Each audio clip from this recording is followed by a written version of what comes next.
Magandang araw po sa ating lahat. Welcome to my kitchen. Ito na naman po tayo upang magbahagi sa inyo ng simpleng ulam at simpleng lulutuin sa pananghalian. Ayan, nandiyan na po at nakaredy na ang aking giniling at ang nakababad na hiniwang maliliit na patatas. Siyempre, nandyan na rin po ang sibuyas at bawang.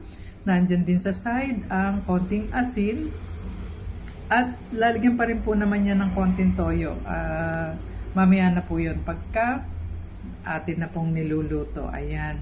Napakasimple lamang po ng ating lutuin para sa pananghalian. At makikita nyo rin po na meron din po akong kapatner dyan na choy sam. Akin pong igigisa yan mamaya. Kapatner ng ating simpleng ulam na patatas con carne. Ayan po. Una, akin pong pinrito bahagya ang patatas.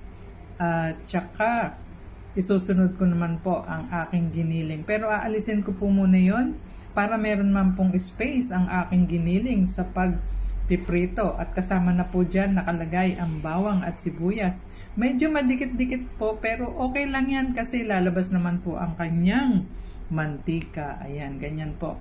Hindi po kinakailangan damihan ng mantika kasi meron na po silang sariling mantika. Ayan, nilagyan ko na rin po yan ng asin. At inilagay ko na rin po ang toyo kasabay ang napritong bahagyang patatas. Ayan po. Hindi nyo na po kinakailangan lagyan ng tubig dahil magkakatubig na rin po yan sa patatas at sa ating inilagay na konting toyo. At saglit ko po yung tatakpan para maluto ng mga 5 minuto. Ayan po. Masarap po ang ating simpleng ulam, patatas na may giniling. Ayan nga po. Simpleng-simple at thank you for watching.